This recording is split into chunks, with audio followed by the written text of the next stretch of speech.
Je m'appelle Vanessa, j'ai 30 ans et je viens d'acheter une maison. Pas n'importe quelle maison, une superbe demeure avec 3 chambres, une terrasse extérieure et ce jardin incroyable rempli de fleurs. L'agent immobilier n'arrêtait pas de vanter le paysage mature et les parterres de fleurs bien établis, mais tout ce que je voyais, c'était l'endroit où je prendrais mon café le matin et mes séances de jardinage le week-end. Debout dans ce salon vide, les clés à la main, j'avais l'impression que j'allais exploser de joie. C'était à moi. Après des années de propriétaire exécrable et de murs si fins que j'entendais chaque dispute de mes voisins, j'avais enfin mon propre espace.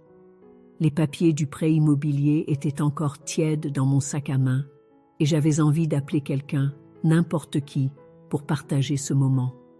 Mais je ne l'ai pas fait. J'avais une idée un peu folle qui germait. Et si je faisais la surprise à tout le monde? Mon anniversaire approchait dans quelques semaines et je pouvais faire d'une pierre 2 coups. Une fête d'anniversaire surprise qui serait aussi une pendaison de crémaillère.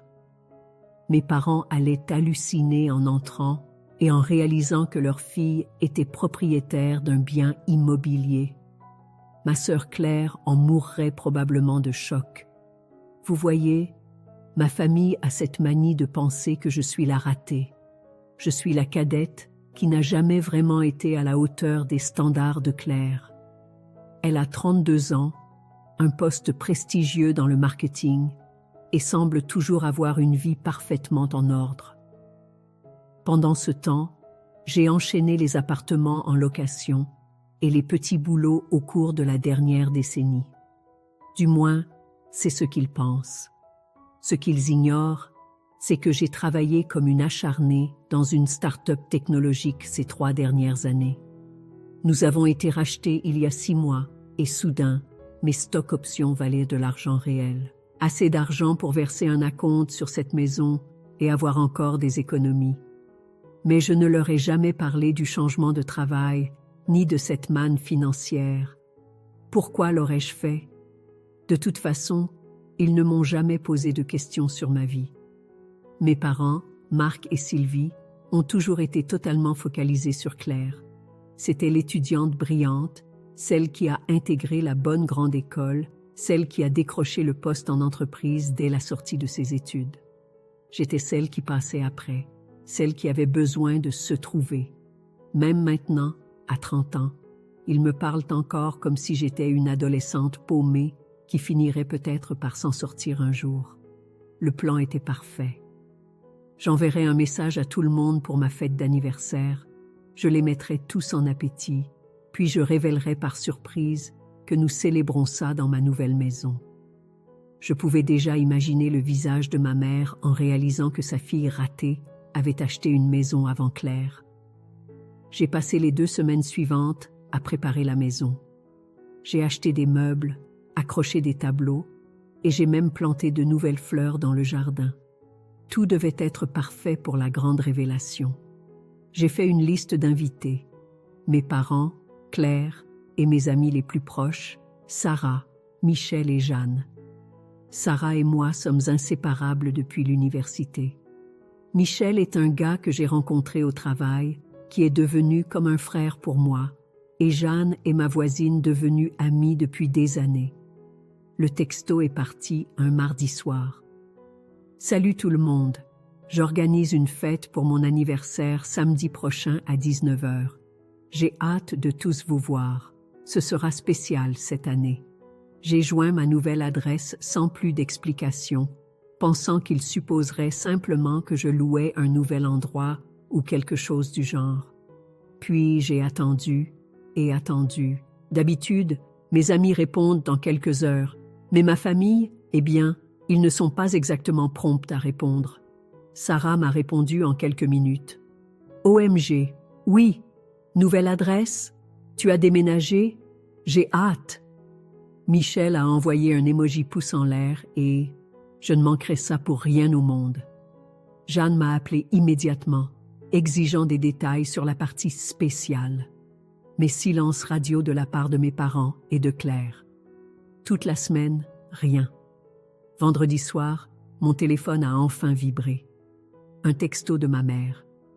Vanessa, nous ne pourrons pas venir à ton anniversaire. Claire a eu une promotion au travail et nous organisons une fête pour célébrer ça le même soir.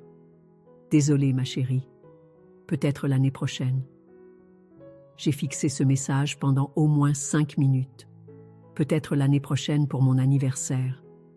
J'ai tapé et effacé une dizaine de réponses différentes. Finalement, j'ai renvoyé « Maman, la fête de Claire pourrait avoir lieu n'importe quel autre jour. C'est de mon anniversaire qu'il s'agit. » Sa réponse est arrivée 20 minutes plus tard. Sa promotion est une grosse affaire, Vanessa. Cette fête est importante pour sa carrière. Tu comprends, n'est-ce pas? Importante pour sa carrière. Pas « Nous sommes désolés, ton anniversaire va nous manquer » ou « Reprogrammons ». Juste, la fête de Claire était plus importante que la mienne. Encore une fois. J'ai regardé autour de moi, dans mon nouveau salon, les décorations que j'avais déjà commencé à installer, le menu que j'avais prévu, le gâteau que j'avais commandé. Tout cela me semblait soudain stupide. Me voilà, à 30 ans, espérant encore que ma famille se montrerait pour moi. Le pire, c'est que Claire n'a même jamais envoyé de message. Pas un « joyeux anniversaire » ou « désolé, je vais le manquer » ou même « j'ai entendu dire que tu faisais une fête ». Silence radio complet de ma grande sœur. Je me suis assise sur mon nouveau canapé, le premier canapé que je m'étais jamais acheté, et j'ai pensé à tous les anniversaires qu'ils avaient manqués ou oubliés. L'année dernière, ils s'en sont souvenus avec 1 semaine de retard. L'année d'avant, c'était 3 semaines. L'année encore avant, ils ont envoyé une carte 1 mois après, avec une note sur à quel point ils avaient été occupés. Quand ils s'en souvenaient à temps, c'était toujours juste un texto ou un appel. Pas de cadeau, pas d'effort, juste « joyeux anniversaire, ma chérie ». Et c'était tout. Pendant ce temps, les anniversaires de Claire étaient de véritables productions avec des dîners de famille et des cadeaux bien pensés. Vous savez quoi? Au diable. J'ai pris mon téléphone et j'ai appelé Sarah. « Salut, changement de plan pour samedi », ai-je dit quand elle a répondu. « Ce sera juste entre nous, les amis, et j'ai un truc énorme à vous annoncer. »« Tout va bien ?» a-t-elle demandé, sentant quelque chose dans ma voix. « Plus que bien. Attends de voir où on fait la fête. » Si ma famille ne pouvait pas trouver de temps pour mon anniversaire, elle ne méritait certainement pas de savoir pour ma maison. Ce serait la meilleure fête d'anniversaire de tous les temps, avec les gens qui en avaient vraiment quelque chose à faire de moi. Samedi est arrivé et j'ai organisé la meilleure fête d'anniversaire que j'ai jamais eue. Sarah, Michel et Jeanne sont arrivés et ont complètement halluciné en voyant la maison. Leur réaction était inestimable. Nous avons passé la soirée sur la terrasse à manger des plats à emporter et à boire du vin. Ils n'arrêtaient pas de poser des questions sur la maison, comment je me l'étais offerte, quand je l'avais achetée. Je leur ai parlé du rachat de la start-up et des stock options. Ça m'a fait un bien fou de partager ça avec des gens qui s'en souciaient vraiment. La fête était parfaite, tout ce que j'avais voulu, mais sans le drame familial. Après que tout le monde soit parti, je me suis assise seule, entourée de bouteilles de vin vides et de cadeaux d'anniversaire. Mon téléphone était resté silencieux toute la journée. Pas d'appel de mes parents, pas de texto de Claire, rien, même pas un message de joyeux anniversaire. Les mois ont passé. Mes amis étaient au courant pour la maison, mais je n'en ai jamais parlé à aucun membre de ma famille. J'ai spécifiquement demandé à mes amis de ne rien poster à ce sujet sur les réseaux sociaux. Je ne voulais pas que la nouvelle remonte à mes parents. Le silence de ma famille a continué. Ma mère envoyait occasionnellement des messages courts sur la météo ou pour me demander si je mangeais assez de légumes. Rien de bien profond. Claire ne m'a jamais contactée du tout. Je me suis plongée dans la perfection de ma maison. J'ai peint des pièces, installé de nouveaux luminaires et passé des week-ends dans le jardin. Mes voisins étaient sympathiques et j'organisais régulièrement des barbecues avec mes amis. La vie était belle. Puis, début mars, mon téléphone a sonné. Le nom de ma mère est apparu. « Vanessa, comment vas-tu, ma chérie? Ton père et moi organisons un dîner de famille le week-end prochain. Toute la famille sera là. Ça fait si longtemps qu'on ne t'a pas vue. » Quelque chose dans son ton m'a rendue méfiante. Ma mère n'appelait jamais pour des dîners de famille décontractés. Il y avait toujours un ordre du jour. « C'est quand ?» ai-je demandé. « Samedi prochain à 18h. Tu peux venir ?»« J'y serai, » ai-je dit. Finalement. Samedi est arrivé et j'ai préparé une tarte aux pommes maison. J'ai frappé à la porte de mes parents, entendant des voix et des rires à l'intérieur. La table de la salle à manger était rallongée, dressée pour environ 12 personnes. Ma mère a ouvert la porte. « Vanessa, tu es venue. » Le salon était bondé de parents que je n'avais pas vus depuis des années. Tante Carole, oncle Jean, mes cousins Mathieu et Lisa. Tout le monde s'est précipité pour poser les questions habituelles. « Tu sors avec quelqu'un? Quand est-ce que tu te maries? Que fais-tu comme travail? » J'ai souri et donné des réponses vagues. C'était exactement la raison pour laquelle j'évitais les réunions de famille. Tout le monde voulait toujours savoir pourquoi je n'étais pas mariée, pourquoi je n'avais pas plus de succès, pourquoi je n'étais pas plus comme Claire. En parlant de Claire, je l'ai aperçue de l'autre côté de la pièce, rayonnante de bonheur. Il y avait un homme à côté d'elle, grand, costume cher, le bras autour de sa taille. Elle n'arrêtait pas de montrer sa main gauche aux autres femmes. « Laisse-moi prendre cette tarte », a dit ma mère, l'emportant dans la cuisine avant que je puisse protester. Mon père m'a dirigé vers la salle à manger. J'ai vu la place qui m'était assignée, la toute dernière chaise, coincée dans le coin, aussi loin que possible de mes parents et de Claire. J'étais littéralement la roue de secours, même dans le plan de table. Mais honnêtement, j'étais presque soulagée. Je pouvais m'asseoir tranquillement et éviter la plupart des interrogatoires familiaux depuis cet endroit. « Le dîner est servi », a annoncé ma mère. Je me suis installée dans mon siège d'angle. Tout le monde discutait et riait, se passant les plats. La nourriture était bonne. Ma mère avait préparé son habituel festin de poulet rôti, purée de pommes de terre et légumes. J'ai mangé en silence, écoutant les conversations sur le travail, les enfants et les projets de vacances.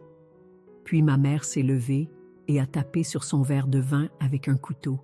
« Tout le monde, nous avons une merveilleuse nouvelle à partager ce soir. » La table s'est tue. Tous les yeux se sont tournés vers elle. Elle rayonnait, vibrant presque d'excitation. « Notre Claire s'est acheté une belle petite maison. Nous sommes si fiers d'elle. » Tout le monde a éclaté en applaudissements. J'ai applaudi aussi, sincèrement surprise. Claire avait acheté une maison. Quand? Comment n'en avais-je pas entendu parler? Mais ce n'est pas tout, a poursuivi ma mère, sa voix montant dans les aigus avec l'excitation. Claire prévoit également d'annoncer ses fiançailles très bientôt. Plus d'applaudissements, encore plus fort cette fois. Claire rougissait et levait sa main gauche, exhibant une bague en diamant qui captait la lumière. Son petit ami, non, son fiancé, souriait et acceptait les félicitations. Mon père s'est levé, levant son verre de vin. Nous avons tant de choses à célébrer ce soir, tant de raisons d'être heureux, et tout cela grâce à notre fille aînée. Notre fille aînée. La façon dont il l'a dit, avec une telle fierté et une telle emphase, m'a noué l'estomac. J'avais déjà entendu ce ton, celui qui sous-entendait que Claire était la vraie fille, celle qui comptait. Un silence gêné est tombé sur la table. Même les parents semblaient sentir la tension. Tous les yeux étaient maintenant sur moi, attendant de voir comment je réagirais à cette exclusion si évidente des éloges. Ma mère s'est tournée vers moi, avec ce sourire moqueur que je ne connaissais que trop bien.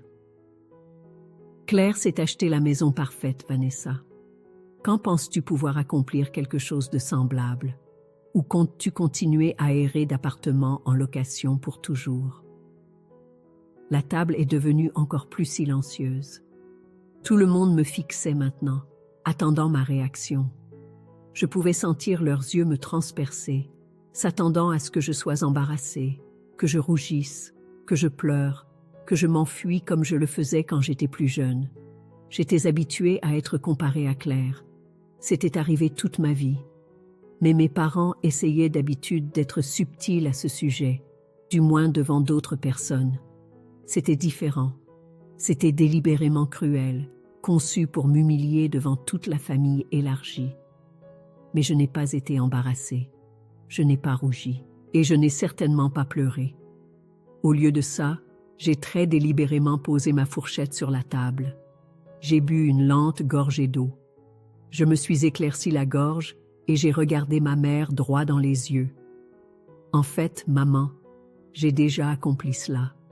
Je me suis acheté une maison. Le silence qui a suivi mes paroles était assourdissant. Chaque personne à cette table me regardait comme si je venais d'annoncer que j'étais une extraterrestre. Le sourire moqueur de ma mère s'est figé sur son visage. Le verre de vin de mon père s'est arrêté à mi-chemin de sa bouche. Même le fiancé de Claire avait l'air confus. « Quoi ?» a finalement réussi à dire ma mère. « J'ai dit que je m'étais acheté une maison », ai-je répété calmement. « Je l'ai depuis des mois maintenant. » Tout le monde a haleté, littéralement haleté. Comme un chœur de parents choqués, aspirant tous de l'air en même temps. Le visage de ma mère est passé par environ 5 émotions différentes en 2 secondes. Le choc, la confusion, la colère, puis ce regard étrange et suspicieux. « Tu as acheté une maison », a-t-elle dit lentement, comme si elle testait les mots. « Vraiment ? Alors pourquoi ne nous en as-tu pas parlé ?» Je lui ai souri, le même sourire mielleux qu'elle m'avait adressé quelques instants auparavant. « Eh bien, maman, tu aurais pu la voir si tu étais venue à ma fête d'anniversaire. Après tout, j'ai célébré mon dernier anniversaire dans ma nouvelle maison. » Plus de halètement. Tante Carole a laissé tomber sa fourchette. La bouche d'oncle Jean s'est littéralement ouverte. « Ta fête d'anniversaire ?» a dit tante Carole, se tournant vers ma mère. « Sylvie, pourquoi n'es-tu pas allée à la fête d'anniversaire de Vanessa ?» Le visage de ma mère devenait rouge maintenant. Elle ouvrait et fermait la bouche comme un poisson, essayant clairement de trouver une explication qui ne la ferait pas paraître horrible.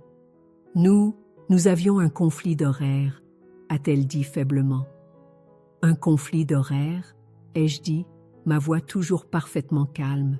« C'est comme ça qu'on appelle ça? Parce que je me souviens des mots exacts que tu as utilisés, maman.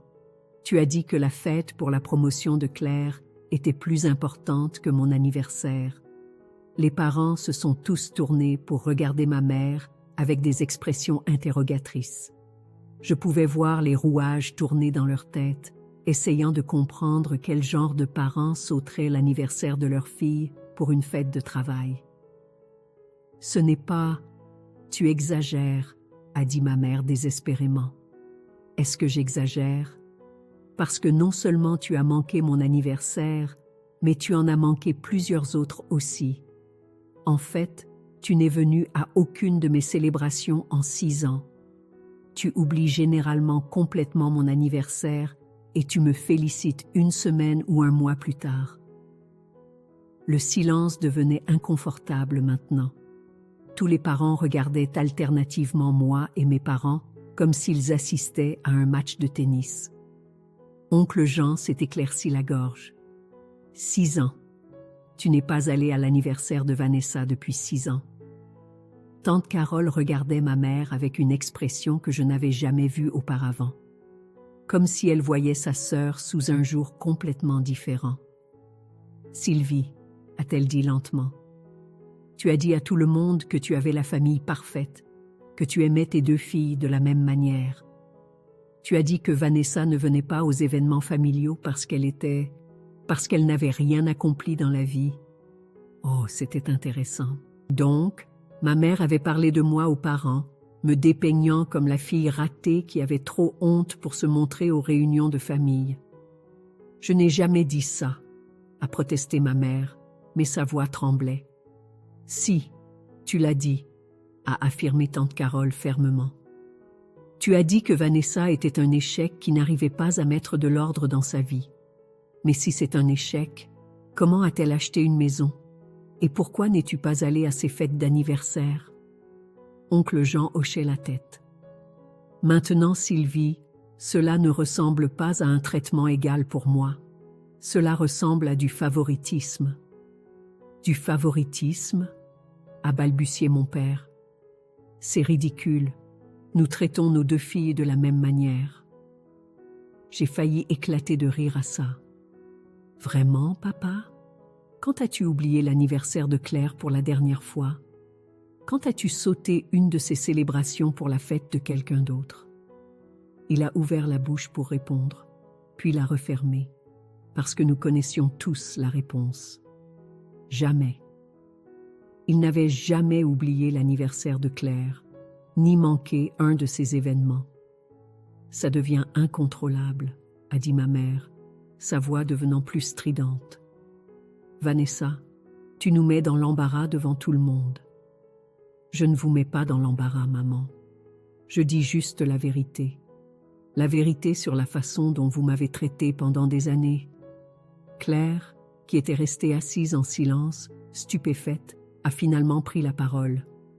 Vanessa, tu gâches tout. C'était censé être une célébration. Une célébration de quoi? Ta maison, tes fiançailles. Parce que tout tourne toujours autour de toi, n'est-ce pas, Claire? Tout tourne toujours autour de toi. Ce n'est pas juste, a-t-elle dit. Mais sa voix était faible. Ah non? Dis-moi, Claire, quand m'as-tu appelé pour la dernière fois? Quand m'as-tu même envoyé un texto qui ne parlait pas de toi? Elle m'a regardée, essayant clairement de trouver une réponse. Le silence s'est éternisé. Je pourrais mettre tous tes messages d'anniversaire en retard dans notre groupe de discussion familiale, ai-je dit d'un ton conversationnel. Celui qui inclut la plupart des gens assis à cette table. Alors tout le monde pourrait voir exactement comment cette famille me traite. Vanessa, arrête, a sifflé ma mère entre ses dents serrées. Arrêtez quoi? Arrêtez de dire la vérité? Arrêtez de me défendre? Ou arrêtez de vous mettre dans l'embarras devant tout le monde? Mon cousin Mathieu, qui était resté silencieux tout ce temps, a soudainement pris la parole. Attends, alors tu as vraiment acheté une maison? Genre, vraiment acheté une? 3 chambres, terrasse extérieure, magnifique jardin, ai-je dit. J'y vis depuis des mois. C'est incroyable, a-t-il dit. Félicitations. Merci Mathieu. Ça fait du bien d'avoir quelqu'un dans la famille qui me félicite pour une fois. Ça a fait mouche. Je pouvais le voir sur tous les visages, la prise de conscience qu'on leur avait raconté une histoire complètement différente sur moi, et maintenant, ils voyaient la vérité. Je pense que nous devrions tous nous calmer, a dit mon père, mais sa voix semblait vaincue. Non, papa, je pense que nous devrions tous être honnêtes pour une fois. Je pense que tout le monde ici devrait savoir exactement quel genre de famille vous prétendez avoir par rapport au genre de famille que vous avez réellement. Ma mère s'est levée brusquement, sa chaise raclant contre le sol. Vanessa, tu dois partir tout de suite. J'ai regardé autour de la table tous les visages choqués qui me fixaient. Ces gens avaient cru pendant des années que j'étais l'échec de la famille, la fille qui ne pouvait pas mettre sa vie en ordre. Maintenant, ils voyaient la vraie histoire. Vous savez quoi, maman? Je pense que vous avez raison. Je devrais partir. Je me suis levée lentement, lissant ma robe, mais pas parce que je suis embarrassée ou honteuse. Je pars parce que j'en ai marre de prétendre que ce dysfonctionnement familial est normal. Le silence m'a suivi jusqu'à la porte d'entrée. Je pouvais entendre des chuchotements urgents commencer alors que j'enfilais mon manteau, mais je n'ai pas regardé en arrière. Je suis rentrée chez moi ce soir-là, en me sentant plus légère que je ne l'avais été depuis des années. La confrontation avait été brutale, mais nécessaire. Pour la première fois de ma vie, j'avais tenu tête à ma famille, au lieu de simplement subir en silence. Mon téléphone a commencé à sonner vers 22 heures.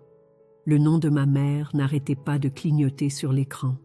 J'ai laissé tomber sur la messagerie vocale. Puis mon père a appelé, puis Claire. Je les ai tous ignorés. Le lendemain matin, je me suis réveillée avec 17 appels manqués et un tas de messages textes. J'ai préparé du café et je me suis assise sur ma terrasse, les lisant pendant que les oiseaux chantaient dans mon jardin. De ma mère: Vanessa, tu nous as humiliés devant tout le monde. Comment as-tu pu faire ça? De mon père: ton comportement hier soir était inacceptable. Appelle-nous immédiatement. De Claire: tu as gâché mon annonce. Tout le monde parlait de toi au lieu de mes fiançailles.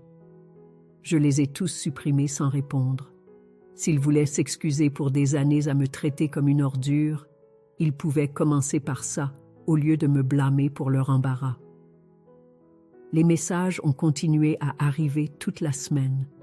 De longs paragraphes sur la façon dont j'avais ruiné leur réputation et comment tous les parents posaient des questions inconfortables. Apparemment, tante Carole avait appelé ma mère le lendemain pour savoir pourquoi elle avait menti sur le fait que j'étais un échec. Maintenant, tout le monde pense que nous sommes une famille dysfonctionnelle, lisait un message. Tu dois arranger ça. Arranger quoi? La vérité. Je n'allais pas m'excuser de m'être défendue ou d'avoir accompli quelque chose qu'ils disaient que je ne pourrais jamais faire. Une semaine plus tard, je travaillais dans mon jardin quand j'ai entendu des portières de voiture claquer dans mon allée. J'ai levé les yeux pour voir mes parents et Claire se diriger vers ma porte d'entrée. Quelqu'un leur avait manifestement donné mon adresse. J'ai essuyé mes mains sur mon jean et je les ai rejoints à la porte. Ils se tenaient là, mal à l'aise, admirant le magnifique porche et l'aménagement paysager. « Bel endroit », a dit Claire, et je pouvais entendre l'envie dans sa voix. « C'est plus grand que le mien. »« Qu'est-ce que vous voulez ?» ai-je demandé, sans les inviter à entrer. « Nous devons parler », a dit ma mère. « On peut entrer ?» J'ai reculé à contre-cœur et je les ai laissés entrer dans mon salon. Ils ont regardé autour d'eux comme s'ils visitaient un musée, admirant les parquets, les moulures, les meubles que j'avais soigneusement choisis. « Vanessa », a commencé ma mère, « nous avons un problème. Depuis le week-end dernier, tous nos parents nous appellent. Ils posent des questions sur pourquoi nous ne savions pas pour ta maison, pourquoi nous avons manqué tes anniversaires. Et maintenant, ils pensent que nous sommes de terribles parents, a explosé mon père. Ils pensent que nous ne t'aimons pas. Eh bien, est-ce le cas? La question est restée en suspens. Aucun d'eux n'a répondu tout de suite. Bien sûr que si, a finalement dit ma mère, mais ça sonnait forcé. Tu es notre fille. Drôle de façon de le montrer. Claire s'est avancée. Écoute, nous devons régler cette situation. J'ai ma pendaison de crémaillère le mois prochain, ma fête de fiançailles et mon mariage après ça. La moitié de la famille dit qu'ils ne veulent pas venir à cause de tout ce drame. Alors tu dois organiser une autre pendaison de crémaillère, a dit ma mère. Nous t'aiderons à la planifier. Nous inviterons tous les parents. Alors nous pourrons dire à tout le monde que nous t'avons aidé, que nous nous sommes réconciliés, que tu nous as pardonné. Je l'ai dévisagé. Vous voulez que je mente? Nous voulons que tu nous aides à sauver les apparences, a dit mon père. Une fête pour montrer à tout le monde que nous sommes une famille normale. J'ai commencé à rire. Je ne pouvais pas m'en empêcher. Ils me demandaient de participer à leur illusion, de les aider à maintenir leur image de famille parfaite. Non, je ne mentirai pas pour vous. Je ne prétendrai pas que nous avons une bonne relation. Je ne vous aiderai pas à convaincre tout le monde que vous êtes des parents merveilleux. Le visage de Claire est devenu rouge. Très bien, alors nous ne t'inviterons pas à mon mariage. Tant mieux, ai-je dit. Je ne viendrai pas de toute façon. Ils m'ont tous regardé comme si je les avais giflés. Tu ne le penses pas, a dit ma mère faiblement. Je le pense absolument. J'ai fini de faire semblant. J'ai fini de trouver des excuses pour la façon dont vous me traitez. J'ai fini d'être la déception de la famille, alors qu'en réalité, je m'en sors mieux que vous ne l'auriez jamais cru possible. C'est ridicule, a dit mon père. Tu es notre fille. Tu ne peux pas simplement nous couper les ponts. Je me suis dirigée vers la porte d'entrée et je l'ai tenue ouverte. Je pense que vous devriez partir maintenant. Ils sont partis, mais pas en silence. Claire pleurait. Ma mère disait que ce n'était pas fini, et mon père marmonnait à propos d'enfants ingrats. J'ai fermé la porte derrière eux et je me suis appuyée contre, me sentant épuisée mais libre. 2 semaines plus tard, Sarah m'a appelée avec des ragots. J'ai entendu par ma cousine que la pendaison de crémaillère de Claire a été un désastre total. Presque personne n'est venu. Vraiment? Ouais. Apparemment, la plupart des parents l'ont boycotté. Ils sont tous dans le camp de Vanessa maintenant. Je me suis sentie un peu mal à ce sujet, mais pas beaucoup. Les actions ont des conséquences, et ma famille faisait enfin face aux leurs. Au cours des mois suivants, quelque chose de merveilleux s'est produit. Mes parents ont commencé à m'appeler directement. Tante Carole m'a invitée à la remise de diplôme de sa fille. Oncle Jean m'a demandé d'apporter ma fameuse tarte aux pommes à son barbecue. Mon cousin Mathieu voulait voir ma maison et obtenir des conseils de décoration pour son appartement. J'y suis allée à chaque fois. Pour la première fois depuis des années, j'appréciais réellement les événements familiaux. Sans mes parents et Claire pour tout ramener à eux ou pour me rabaisser, je pouvais juste être moi-même. Les parents se sont excusés d'avoir cru la version des faits de mes parents. Ils ont dit qu'ils s'étaient toujours demandé pourquoi je ne venais jamais, mais que ma mère les avait convaincus que j'avais honte de mes échecs. « Nous aurions dû te contacter directement », a dit tante Carole. « Nous aurions dû savoir que quelque chose n'allait pas. » 6 mois plus tard, je suis plus proche de ma famille élargie que je ne l'ai jamais été. J'organise régulièrement des dîners chez moi. Je fais partie du groupe de discussion où tout le monde partage des photos et fait des projets. Je suis enfin traitée comme un membre de la famille appréciée au lieu d'une roue de secours. Mes parents et Claire? Silence radio. J'ai entendu dire que Claire s'est mariée le mois dernier. Le mariage était petit. Apparemment, beaucoup de gens ont trouvé des excuses pour ne pas y assister. Il ne me manque pas. Je pensais que ce serait le cas, mais non. Ma vie est paisible maintenant. Honnête, pleine de gens qui se soucient vraiment de moi et veulent célébrer mes succès au lieu de les diminuer. Parfois, je me promène dans ma belle maison, regardant les pièces que j'ai décorées et le jardin que j'ai cultivé, et je me sens fière, non seulement de ce que j'ai accompli, mais de la façon dont j'ai finalement réussi à me défendre. Fin de l'histoire.